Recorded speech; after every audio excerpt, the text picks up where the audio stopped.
I'm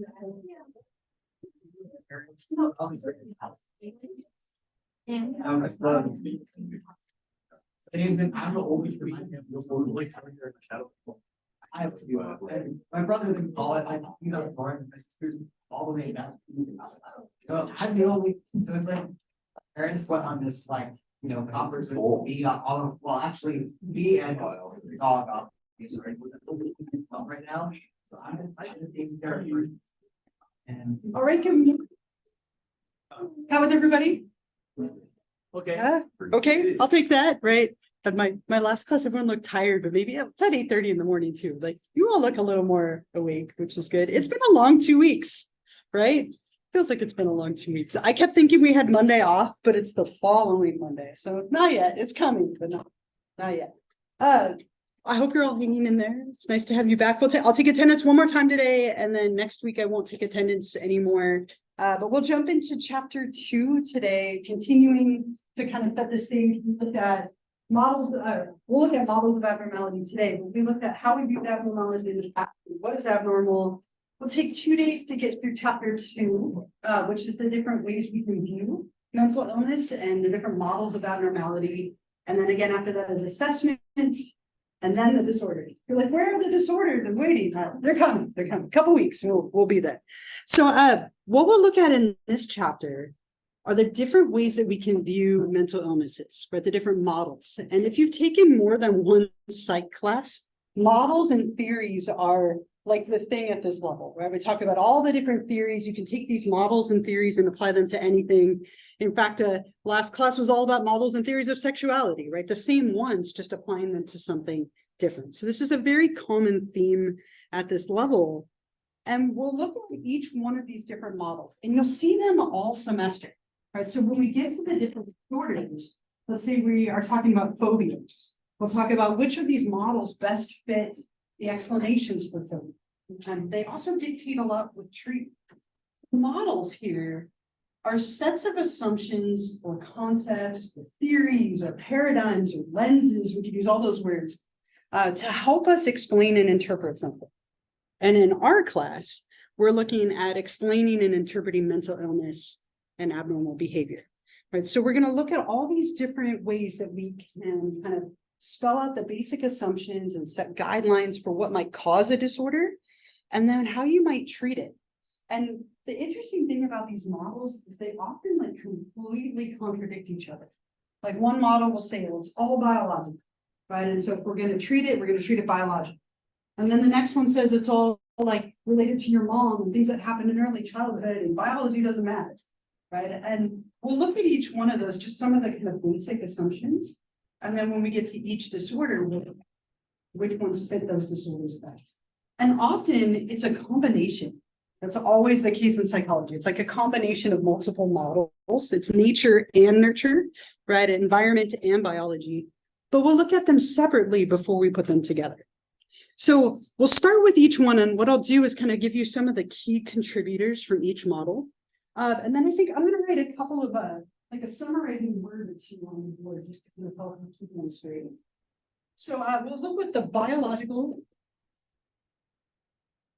or medical model first.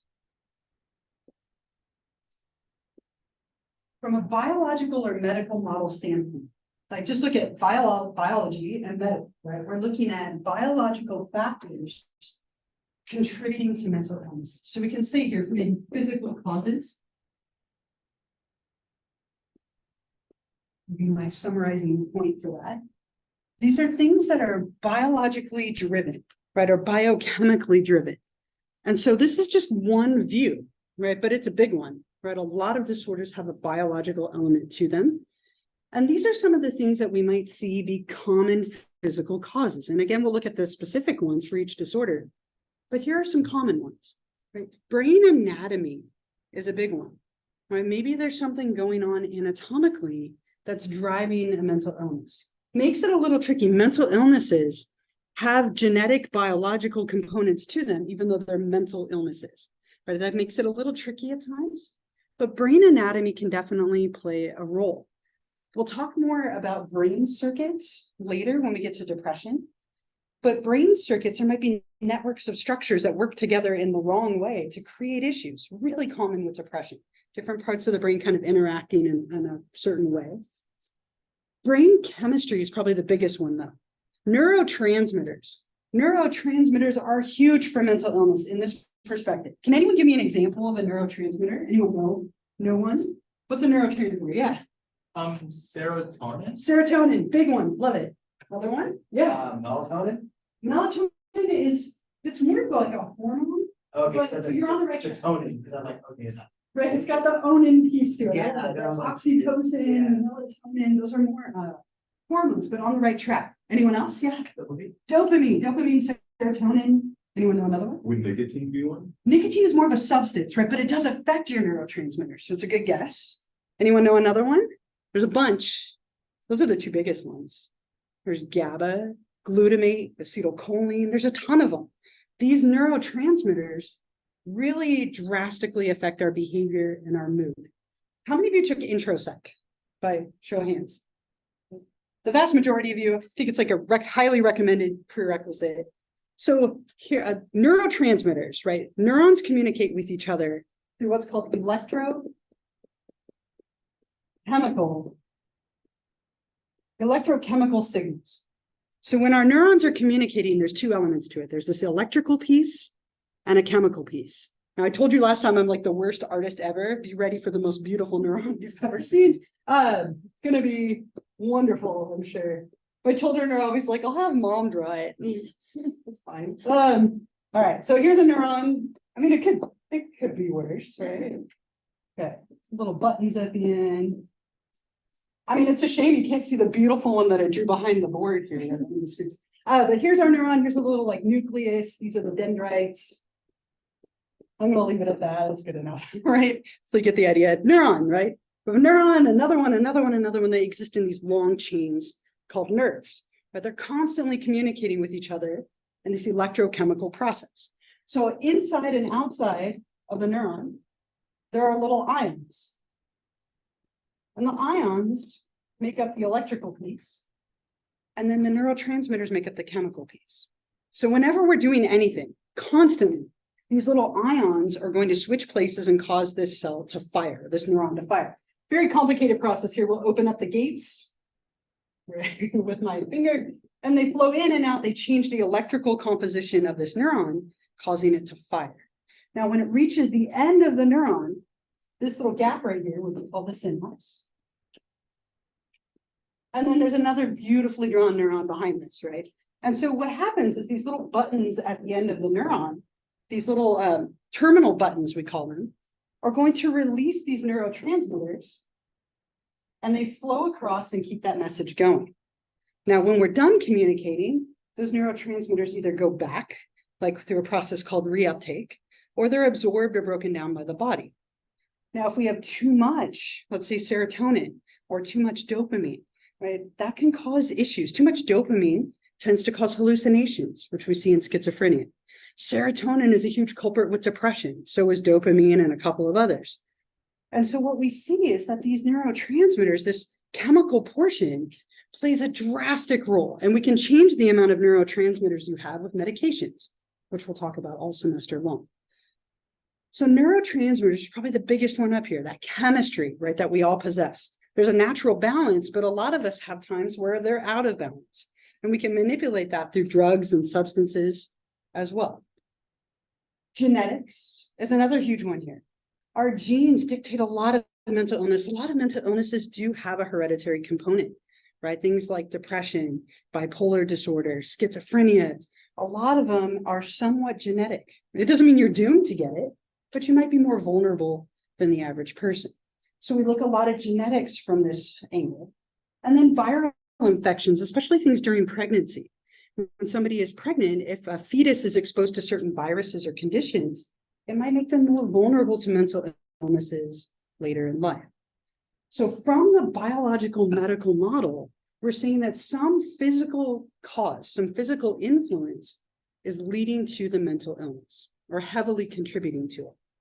From this perspective, you're seeing probably a psychiatrist or maybe even a medical doctor because they're looking at it from that medical model. Was that a, oh, I thought you had a hint. Any thoughts or questions here? Did anything at all so far? Quick review of neurons firing, right? But if we believe that it's one of these things that's causing the issue, that's going to dictate the treatment. And that's the other half of these models, right? They explain what causes it and they shape how we're going to view it and then treat it. So if we're looking at, let's say again, depression from a medical model, and we believe that it has to do with an imbalance of neurotransmitters, we might prescribe somebody a medication to fix that or address it as best we can. Medications are the most common thing that we would use for treatment from a medical or biological model. Now, if medications don't work, we might go one step farther and use something like a brain stimulation method. We're going to talk a lot about these. I'm kind of introducing things that we'll talk about later. Talk a lot about these in the unit on depression because they tend to be used for people who don't respond to medication. We can do things like electroconvulsive therapy, which is like the old standby where we cause someone to have a seizure by passing an electrical current through their brain. And it's thought to reboot them or activate some of those brain circuits with depression. We could also do things like transcranial magnetic stimulation, which is gaining popularity. But these things are never used as a first line of defense. It would be medication first, or therapy, or something else from a different perspective. But if someone is unresponsive to medication or can't tolerate the side effects, we might consider something like a brain stimulation method. Yeah. Is the ECT method renovated, or is it the same way we've been doing it for years? It's pretty close to what it's been for years, right? It's become a little more refined. It's more humane than it used to be. I have a clip actually I wanted to share with you. How many of you have seen One Flew Over the Cuckoo's Nest? Great old movie. Like two of you have to watch it, right? If you want to go into the field of psychology, you have to watch it. It's kind of slow, but it's like a classic, right? So I think I sold it there. It's slow, watch it. Right? How many people are holding him down, right? So that he doesn't hurt himself. Now what we tend to do is give somebody a muscle relaxant so that their body is calm. And that tends to prevent that. But it used to be that people, when they were having seizures, would hurt themselves like pretty badly. And it's not a one-time thing. It's usually done in rounds of 6 to 12 different sessions. And the way that it's thought to work is to reboot that brain circuit related to depression.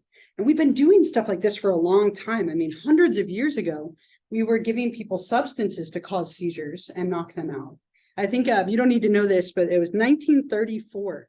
When they first decided to try this with an electrical current, they wrote down the number of amps. What is it here? Where did it go? I'll find it. 55 amps, right? 55 amps for 2 seconds on the first patient that they tried this with. And it was a patient that had schizophrenia. He hadn't spoken a word in months. And so they strapped him down, put these electrodes on, 55 amps, 2 seconds. He had a massive grand mal seizure, sat up and swore at them. He was like, what the F are you trying to do to me? They considered it a massive success, right? And we have been refining it ever since, right? It hasn't changed that much. I was going to say it's shocking that we still use it. Is that a good pun or a bad pun? Or I don't know. But we still use this today. It's not the best method anymore. There's a newer one. It's just expensive, so it's not as common. Yeah. The success rate is pretty decent, but it's only used in very severe cases. I don't know the percentage. It'd be interesting to look that up. Somebody wants to look it up, please feel free. But the idea here is that it's used in people who are unresponsive. And so if you go through a 6 to 12 round treatment, it tends to be pretty helpful, but it has a lot of side effects, like memory loss and disorientation, common confusion. So it's not the most common. Yeah. I looked it up. Yeah. That's the first thing I thought about. It says 80 to 85%. Thank you, right? 80. Yeah. So in what illnesses would this be used for? Severe depression or schizophrenia? Depression's the most common, right? Like really intense, severe, unresponsive depression. But again, you would never try it first. You try everything else first, and then you might consider something. It can be used for other psychotic things like schizophrenia, but depression is the most common. But severe depression. There was a There's a video called Peter's ECT. It's at the University of Utah. And my son has been getting ECT treatments in for years. So it's very cool. It's accepted. It's fine. Yeah. To watch. So Has it been helpful? there. That's great. Yeah. So he has schizophrenia and what is schizoaffective disorder. Is more resistant. Yeah. I got to the point where like the doctors are like, it's what he could do, but he was still having hallucinations. Doses and is taken out. That's amazing, right? And that's the intention, right? For people who aren't super responsive to medication, because that happens. Some people can't tolerate the side effects, or they just don't want to, right? And unfortunately, that's not super uncommon. And so we do have other methods for more severe things. Thank you. I'm glad it's helping. Yeah. And as I mentioned, there are other methods, which we'll talk about more later, but this one's kind of the old standby. It's the most common, and it is really the only one that's covered by insurance. So it's the only one that's kind of affordable to most people. In very rare cases, we might do something like a surgery. Right now, this isn't super common. It would be kind of dictated by like some kind of damage to the brain. For example, there's a case I always talk about in my intro psych class, this guy named Joe who has massive grand mal seizures. And so what they do is they sever the corpus callosum, the connection between the left and right brain, to isolate out the seizures. That would be a psychosurgery. These were common for years, like lobotomies and things like that. We don't do them so much anymore, but it might be used in very, very rare cases. If there's something that we can potentially correct, there's surgery. So with all of these, from this perspective, biologically driven, right? Like everything is physical, so the treatments are also physical. Polar opposite to that, good old Freud, Sigmund Freud, and the psychodynamic model. The psychodynamic model or psychoanalytic, I've heard it both ways.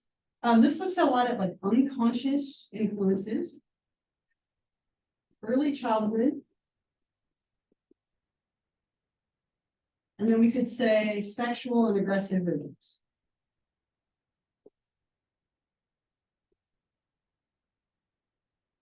Freud's an interesting guy, right? Very interesting. His theories are out there, but he was the first one to propose a lot of these ideas. And so as out there and controversial as his ideas are, they hold a special place because he was the first one to do it.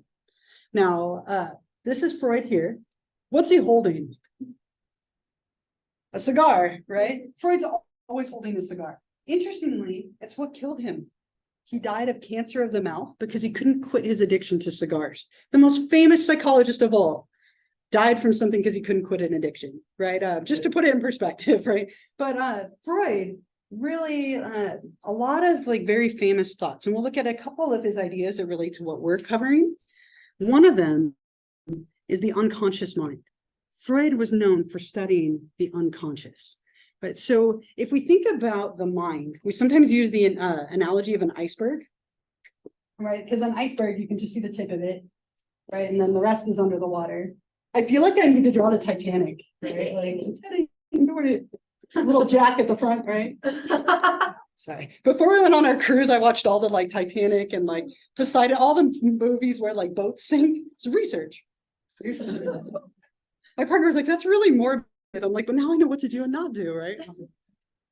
Iceberg. So what's above the water, the tip of the iceberg is conscious. What you are aware of in any given moment. Right now, hopefully you're all conscious, you're awake, paying attention, right? Whatever you're thinking about right now is your conscious mind.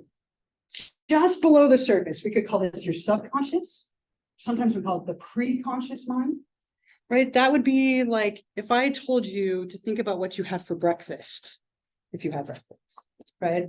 That could come to your mind very quickly, but you weren't thinking about it a minute ago, unless you were hungry, then maybe. Way down here at the bottom would be the unconscious mind. The stuff that's buried deep down below the surface, way down here in like the deep dark water, right? And Freud thought that this stuff, the stuff that you're not super aware of, was what was the most relevant and interesting, right? So where he said this would come out is in things like Freudian slips, which I'm sure you've all had. I had a really embarrassing one once. I said, well, my biology teacher used to always say orgasm instead of organism, which was super uncomfortable every time. He'd be like, orgasm, this orgasm right here, I mean organism. He was always so like cringy about it too. But like you say the wrong name. You ever had that moment where you call someone the wrong name? It's a Freudian slip. Freud would say that these kind of slip out. It's the unconscious revealing itself. But much more than that, dreams. Dreams are something that Freud called the royal road to the unconscious mind. That through dreams, your unconscious would kind of bubble up and reveal things that are on your mind. It's one theory about dreams. There are quite a few. But he talked a lot about the unconscious. That was the big focus of his theories, along with the early childhood stuff. Freud is all about early childhood, especially mom, right? Everything goes back to mom from a Freudian perspective. And a lot of sexual instincts that he called the libido, and things along those lines like aggression and sex, falling in love with your mother and hating your father, and those things like that are all very Freudian ideas, right? So Freud, controversial, but his theories are still used, especially stuff like dream analysis and some of the other things that we'll talk about more in a second. One thing that's really relevant to us and what we're covering, he has a lot of ideas, but here's one that is pretty relevant to our topic. He talked about 3 forces of the mind, or 3 parts of the mind. These aren't physical structures, but parts. And he called these the id, the ego, and the superego. And I love this picture because it's so like descriptive of what these could look like, right? The id is the part of you that is driven by pleasure. It wants what it wants it right now, and to hell with the consequences. Not a single one of you is giving into your id right now. None of you. You're all acting appropriately, right? If you got up and left and like did whatever, or whoever, right, from his perspective, right? You will be giving into your id. Like if I gave into my id right now, I'd be in and out. I know, 6 minutes, or probably now if you're lucky. And I wouldn't buy the burgers. I would just go grab them because I'm hungry and that's what I want. I'm not going to eat 1, I'm going to eat like 12, right? Why not? I don't know if I can eat 12, but I'm going to try. But the id is very pleasure driven. It's unconscious, it's primal. I'm going to skip this one for a minute. The superego is way on the other side, right? It's like the angel on your shoulder. It's your conscience. It's the part of you that says, no, you really shouldn't do that, right? It shoulds on you all the time, right? It's a should part, right? So this part would be like, no, like I know In and Out opens now, but you could go later, right? Like it's kind of like telling you like, no, you shouldn't do that. And you shouldn't steal from there because you go to jail, right? You don't want to do that, right? It's very much like the conscience. And you could think about the id as like the devil on your shoulder if you want. The ego is the part of you that's in the middle that compromises. It's the reality principle. Okay, we're hungry. Let's go after class and we'll buy a burger. That's reasonable, right? Not 12, but 1, right? And we'll buy it so we don't go to jail, right? It's the great compromiser. And so Freud would say if these are out of balance, it causes problems. If you're too restrictive and you give into your superego, you have a lot of guilt and anxiety, and you might struggle. If you have too much id, you might get into trouble with aggression and like things along those lines, or pleasure driven, right? And you could have problems with addiction and so on. So according to Freud, these need to be in balance or we run into problems, right? So he has a lot of really like big ideas. This is probably the most relevant to what we're talking about. Any questions or thoughts or comments? Anyone else like, ooh, 4 more minutes In and Out. I'm thinking about In and Out now. I'm not gonna lie to you. Okay. Any questions, thoughts, anything? So from a Freudian perspective, right, from a psychodynamic Freudian perspective, if we believe that the root of your problems is unconscious, the root of your stuff is from early childhood and things that you're not aware of, these are the things that we might use to help you. Okay, and Freud's theories and types of therapy aren't super common anymore because they're very long-winded, right? You would go see a Freudian psychodynamic therapist like every day for years, right? And that's not something insurance is going to cover, right? And so we use some of these techniques, and there are people who are like pure Freudian therapists, but it's not the most common type of therapy. It is the therapy that started it all, but it's not super common anymore. One thing that you see a lot of in this approach is something called free association. And you can do this. I love to free associate. It's something that I enjoy doing in my free time. But with free association, you just kind of start talking or writing, and you're eventually going to get to something that's on your mind, right? Like if something is bothering you, but you don't know what it is, like take out a piece of paper or like, on your computer or whatever, and just start writing. Like, I don't know why I'm writing. This is awkward. You just jump from thing to thing to thing to thing. Eventually, you're going to get to whatever is on your mind.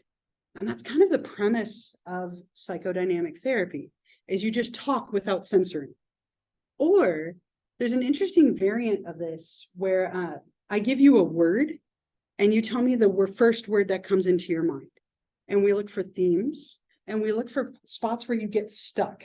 And I have a clip of this. If you've ever watched, I just forgot the name of it, Skyfall, right? James Bond Skyfall movie. They do a free association scene in there. And you see, he has a word for everything. But then he gets to one and he gets stuck. And Freud would say if you were stuck and you couldn't come up with a word quickly, that there's something there that we need to go and work through, which is the next bullet. So let me play this for you so you can see what could look like in theory, right? I give you a word and you give me the first thing that comes to mind. And there are kind of common, associations, and then there might be some ones that are very unique to you. But he gets stuck on Skyfall because it's this huge thing in his past. He couldn't come up with a word quickly, which means it's something that we need to probably go back and talk through and work through. This is a very, as I said, long-winded type of therapy. A lot of talking, a lot of free associating, laying there, right? The therapist typically sits behind you out of sight and you just talk. You share your dreams, you share your thoughts, you don't censor anything. And then you have to go back and work through anything that comes up. And you're typically going back to childhood to work through these things because Freud believed that everything comes from those childhood influences. So there's a lot, again, of like talking and analyzing dreams. He believed that the client has all the information, right? So he oftentimes would kind of stay out of sight to be out of mind. One other really interesting thing that comes up a lot in this type of therapy is something called transference. And I used to think this was ridiculous until I was trained to be a therapist and experienced it firsthand. But very common, when you see somebody a lot as a therapist, they start to put feelings onto you that have nothing to do with you, right? So they're mad at someone in their life, they become mad at you. They're in love with someone in their life, they fall in love with you.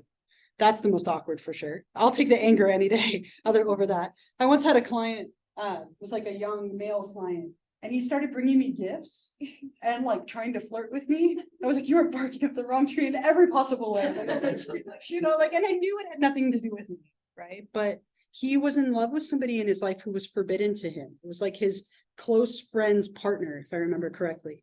And so he put that onto me as a forbidden object and was like flirting with me, calling me like 50 times a day. It was so awkward. I'll take, again, the anger. Like people will randomly be mad at you. I'll take that any day over the other. It was so awkward. But you see this a lot. And from this perspective, it can actually be so therapeutically helpful. If you've seen somebody a lot as a therapist, you might transfer things that happened in your life onto them. And then you can work through them with the therapist who's a safe object, right, to work through this with, whereas the person in your life might not be. So let's say you had a lot of anger toward your mom and you're seeing a female therapist. You might have a lot of anger toward that therapist. And it turns out it's actually the mom, and you have to work through that with the therapist as a safe source. So you see a lot of this in this type of therapy, again, because it's such a long-term type of therapy. I have one more clip of this, and it's super old, but I think it's such a great example, and you're going to learn how to flirt in it. Like not well, but you're going to learn how to flirt. But I'll play this for you. You can kind of see what the free associating looks like. He talks about a dream, which is very Freudian. And she's sitting behind him. Again, super cheesy. This guy is not the brightest, but that's okay. It's still really good. Baddest thing of popcorn I've ever seen, on a side note. But that's exactly what this could look like, right? He's just kind of talking, right? Free associating. He's describing whatever. He talks about a dream. She asks him stuff like, what does that mean to you? Right? Like, what do you think of with those things in the dream? That's very, very common here. And again, she's behind him, out of sight, so as not to make him feel pressured. It's very typical in this type of therapy. And as I said, it's usually like years and years with this one person. So it's not the most common, but these elements are used in other types of therapy pretty frequently. Any thoughts or comments or questions at all? Yeah. EMDR. Oh, I love EMDR. It's kind of like one of my pet study areas. So EMDR is like a newer form of therapy, right? And it fits kind of into the biological model because you're stimulating the brain, right? So the point of EMDR is bilateral stimulation of sides of the brain. Typically, if you're thinking about trauma, and something traumatic. So it's considered an alternative thing. We'll talk about it more when we get to the unit on disorders related to stress and trauma. But yeah, and that typically it's considered like a biological or alternative hybrid type. Anything else? Anything else around? Yeah. Is that the new therapy that there's been used to treat PTSD? PTSD? Yeah, so it's been around for a while, but it's gaining a lot of popularity, right? That like type of stimulation. And again, we'll talk about it a bunch, but yeah, it's used a lot for trauma, like PTSD and so on. All right. The next model, totally different, complete opposite of Freudian. So here we have the behavioral model.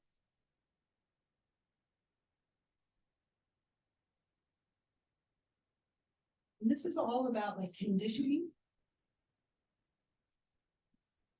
You could say it's learned, right? Learned behaviors and conditioning are a huge part of this model, that your mental illnesses and disorders and behaviors emerge from things that you've learned or learned to associate together, which may or may not be conscious to you, depending on what kind of conditioning we're talking about. So this is a very common model, and there's a lot of different things going on here, again, mainly related to conditioning. And there are two types of conditioning. Again, back to intro psych, right? We have classical conditioning and operant conditioning. Probably the two most difficult topics to cover in intro psych class, right? They're challenging because they're confusing. But classical conditioning, the idea here is that something that used to be like neutral or have no meaning becomes associated with something else and then becomes meaningful. How many of you have pets in here? A bunch of you, right? If I peel open a can of wet food, my dog comes from anywhere in the house. Like she has learned that sound means she's about to get food. Or if I touch her leash, right, through the roof, like excited, because that I touch the leash, we're going on a walk, right? So we can learn to associate things. Pavlov was the one who studied this, and he learned that dogs could associate the sound of a bell with getting food. Now, people aren't that different. We do this all the time with our conditioning. Phobias are very commonly linked to classical conditioning. I have a colleague who got in a car accident, and when she was in the car accident, Eye of the Tiger was playing on the radio. The second she hears the song Eye of the Tiger, her palms start sweating, and she's afraid something bad's going to happen. It's classical conditioning. The second the power goes out, I expect like zombie apocalypse. Like totally irrational, I know. I was in, I'll share this with you. It's super embarrassing. I'll share it anyway. I was in a grocery store. It was like 3 years ago, and the power went out, and I panicked and ran out of the store because I was like, they're coming. Right? Like, I totally got all scared, like instant reaction. I'm heading out of the store and it comes back on. I'm like, just kidding, you know, walk back to my car, right? Like, I hate when the power goes out because I associate it with bad things are going to happen. In movies, when the power goes out, that's when bad stuff happens, right? So we learn to associate two things together. Like an event is going to lead to something else, and it can cause us anxieties and fears and phobias and all sorts of stuff. You had your hand up. Yeah, one of my friends to a trance clinic as well, and the song that she had on was part of the rock anthem. And so now anytime she hears that, Yeah. she, like, you know, has a panic attack, and she's like, oh my God, like I'm back in my car accident. And so then she can't really like go out Yeah. because it's played all the time. Yeah. So she hears it all of the time. Yeah, and that reaction is so classical conditioning, right? The two things became paired together, and now you react almost mindlessly when you hear that song, right? It's not uncommon, and so you have to break that conditioning in order to break that phobia or that fear. And this happens with a lot of stuff. Food aversions. I imagine a lot of you have a food that when you eat it, it makes you feel sick, or even just smell it, it makes you feel sick. Some of you are nodding. Mine's chili. My mother-in-law has food poisoned me so many times. I'm not even joking. Some of you know this already. I talk about my poor mother-in-law. She's like the sweetest woman, awful cook, sweet woman, but very kind. Like, so I've been with my partner now. This was our 20th anniversary was like 2 weeks ago, right? I know, it's a long time, right? She's put up with me for a long time. But when we first started dating, her mom made us chili. And it looked great. It smelled great. So I ate a ton of it. I spent the whole night violently sick. The whole house, all of us, violently sick, fighting over bathrooms and tums and whatever, right? And so now every time I smell chili, my mouth waters in that bad way, right? Like I feel sick because one experience with chili made me sick. And so now I've paired sickness and chili together. It's classical condition.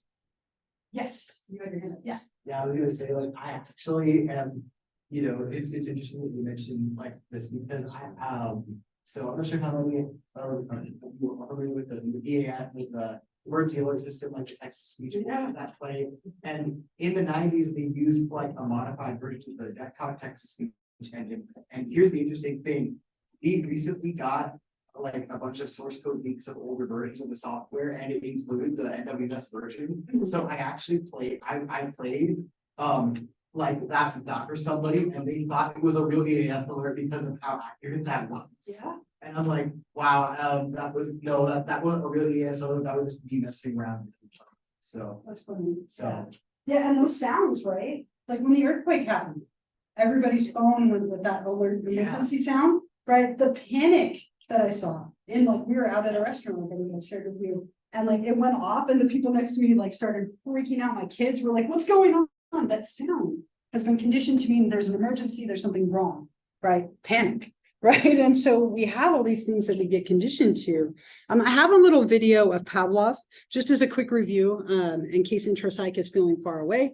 But just a quick review of what he discovered with dogs. He was the one who coined this and kind of discovered it on accident, right? He's not a psychologist, right? He discovered this studying dogs. Again, like with Pavlov, right? Dogs naturally salivate to food. You don't have to teach that, right? It's a natural thing that happens, but they don't naturally salivate to a bell. But if you ring a bell, present the food, ring a bell, present the food, ring a bell, present the food, right? You can get that dog to salivate to the bell. And that's the whole idea behind this type of learning. It's very automatic and you're not even always aware that it's happening to you. But phobias and fears and likes and dislikes are often very much developed through things like classical conditioning. And if you can identify where that conditioning occurred, you can change it. And that's something that we do as a treatment. The other type of learning, which is a little more common sense, I think, is operant conditioning. Operant conditioning is the one that has to do a lot with like rewards and punishments. Reinforcers and punishers are the terms for those. And so from this perspective, what happens after a behavior dictates how likely we are to do it again. Right? So if you do something and you're rewarded for it, you'll probably do it again. If you do something and you're punished for it, you're in theory going to be less likely to do it again. And so it's very like intuitive in that way. But let's say that somebody pretends to be sick because they want attention and everyone in their life gives them attention. They feel bad for them. They bring them stuff. They take care of them. They've been rewarded for pretending to be sick. That might become a pattern that they do. They might do it again and they might up the ante every time. We'll talk about Munchausen syndrome and things like that in a couple of weeks. Right. So if you're reinforced or rewarded for something, it might make you more likely to do it again. Or if you're punished for something, you're less likely to do it again, right? And so we can develop good and bad behaviors or like problematic behaviors through operant conditioning or through classical conditioning. Both of them are kind of in play. And I have a chart somewhere. Did I put it in here? Let's see. Sometimes I put it at the end. Nope. I'll write it up on the board. There's some kind of interesting differences between them just to kind of summarize. So the classical conditioning, operant conditioning, classical operant, right? Classical conditioning, as we said, is very like involuntary. Another way of saying that is that it's automatic. Involuntary means you don't necessarily always play a role in it. Like it might just happen to you without any kind of control. Versus over here, We could say that this is much more voluntary. Right, so it's something that you choose to do based on what happened next, right? So it's much more active in a way. You make a choice. If I clean the house, right, to be nice, and my partner is like, you're the best partner ever, I love you so much for cleaning, I'll do it again, right? I've been rewarded, right? If I clean the house and there's no like comment, or worse, you missed the spot. Oh, hell no, I'm not cleaning again, right? Like we're people, like we respond to consequences. It's very much what's happening over here. It's the consequences of our behavior that are shaping what we do. Versus over here, it's more about association. You learn to associate the bell with the food, right? Or the can with being fed, or whatever it might be. The chili with getting sick, right? Whatever it might be. Or just your mother-in-law with getting sick. Anytime she cooks now, I'm like, I'm gonna die, right? Like I'm expected every single time because it's happened a lot. A couple of the things I can put up here. This one tends to lead to like mental, emotional, or physical changes. Salivating, flinching, right? Something like physical or automatic, feeling nauseous. A great example in The Office, right, where he plays the little computer sound and offers an Altoid, and he sticks his hand out, right, every time. Like it's a very like common automatic, like mental, emotional, or physical change. Versus over here, it's more of a behavioral change. You clean more or less, right, or you fake being sick more often or less often, right? So it's your behavior that changes more so than like more of an automatic response. So just kind of a quick summary of the two just as a review. But from this perspective, there's a lot of elements of learning, right? And they can be unlearned, which is where the treatments come in.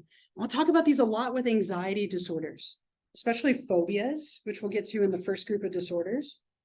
But if we can identify the problem behavior, we can teach you a different way, right? And that's the essence of behavioral therapy. It's less talking, it's more like actions and conditioning exercises and so on. But we can do things like a token economy or flooding or systematic desensitization. Token economies are great with kids, right? Like you give them a sticker every time they do something good. And they get a certain number of stickers, they can trade it in for something they want. Or a happy face, right? Or a green check mark, or gold tickets at my kid's school. And they get a certain number of them, they get a prize, right? So we're rewarding behaviors by acknowledging the ones that we want. Flooding and systematic desensitization are used a lot for fears. Flooding, we'll talk about these more later, but flooding is when you do like a massive exposure to something. So if you're terrified of heights, you go to the top of the tallest building you can find, right? And you deal with that and you go through that fear and anxiety and intensity, and then you're okay with something more mild. I'll show you a video of that in like a week or two. Systematic desensitization is a little calmer. You systematically desensitize someone to something they're afraid of, and you pair it with something relaxing. All of these are trying to recondition you to have a different response to whatever it is that's causing that behavior. So if you can identify the behavior, you can turn it around and fix it. As I said, really common with fears and phobias and anxieties and so on. Thoughts, comments, questions, story? I see that was like used in like autism. Yeah. It's like, a friend was telling me the other day, her son was like in a new school setting, and they told him if he runs, they would follow him. Okay. And that was supposed to be punishment, I guess. But He did it first chance he get. It was actually. right, and that's the key, right? You have to know what is punishing versus rewarding. Because sometimes attention, like, is a reward, even if it's bad attention, right? And so knowing that, right, like that's what he wanted. So he got rewarded, you're more likely to run in the future, right? Tricky. We used a lot of the token economy, like potty training with our kids, like building them up to it, rewarding them for little steps. Again, they use them in classrooms, but these are very like concrete methods that we can use, usually to reverse like behaviors or fears or something like that. And again, we'll come back to these in chapter 4. One more, let's go through one more model and then we will stop for today. The cognitive model looks at your thoughts, expectations. So from a cognitive perspective, we look at your thinking patterns, right? Very common with things like depression. Or when people are depressed, they think very negatively about the world. They're very black and white thinking. Things are one way or the other. There's nothing in the middle, right? Your expectations about things might be false. It causes a lot of anxiety when you have false expectations. Right, so from a cognitive model, we look at what are your illogical thinking patterns? What are the things that are popping into your mind, those automatic thoughts that are maybe fueling whatever issues you're struggling with? The cognitive therapies do a lot of like looking at those thoughts and then trying to change them. Okay, so what are your assumptions about X and are those accurate? Let's take a look at that and kind of work through them. Aaron Beck was the big person to develop these. We'll talk about him more in the unit on depression because cognitive elements come up a lot there. We can also combine these together. This is so common right now. Cognitive behavioral therapy, CBT. Right? Cognitive behavioral combines the two models. So rather than just doing cognitive stuff or just doing behavioral stuff, we put them together, right? And so we look at someone's thoughts and behaviors. And somebody mentioned this last time, right? When we're thinking about therapy and stereotypes, one of the biggest things in the CBT model right now, the cognitive behavioral model, mindfulness, right? It's huge. It's such a big focus right now. Being in the present moment. Intentionally and non-judgmentally, they add to it every time, but being present, right? Trying to be in the moment. A lot of us spend time in the future or the past. Like if you're not in the current moment, it can add to your distress. If you're worrying about the future, causing you anxiety, or if you're dwelling on the past, causing you pain or suffering, right? The focus here is like, let's be in the moment, focus on now. And right now, if you can be present in that moment, you're going to have one focus. And that's going to make things a little easier for you. Lots of interesting like tips with mindfulness, which we'll look at a little more in the unit on stress and anxiety. Any thoughts or questions or comments here? Anything about any of these things? Yeah, G. When you said your thoughts on X, I'm like, that immediately made me think is like Twitter rebranded itself to X. Oh. So I'm like, and then there's all this huge, like a lot of people, like Twitter just really going, or X, whatever you want to call it, is going downhill lately. So I'm like, yeah, I have a lot of thoughts on X. Right. That was an association. And that could be that one, anything, right? On anything, on any. All right. So there are a couple other models. I have two clips. It's actually it's like two long clips that I want to show you with this. So I think I'm going to stop here rather than like get through part of it and then have to like start it halfway through. So what I'll do is I'll stop here for today. I do want to take attendance one last time. And then next week I will hand out an attendance sheet and you'll just sign in. And next time what we'll do is we'll finish up with these. We're going to look at really interesting with these. They made a whole series on that they filmed back in the 1950s of a couple of different therapists working with this woman named Gloria. And we're going to watch a couple of people performing or doing therapy. And you can see how different the perspectives are within this model. So I think it's kind of interesting, especially if you have an interest in being a therapist, it's kind of fun to see. So we'll pick up with that next time and then we'll go through the rest of it. So I'll give you a sec if you want to pack up and then I'll take attendance and we'll call it a day.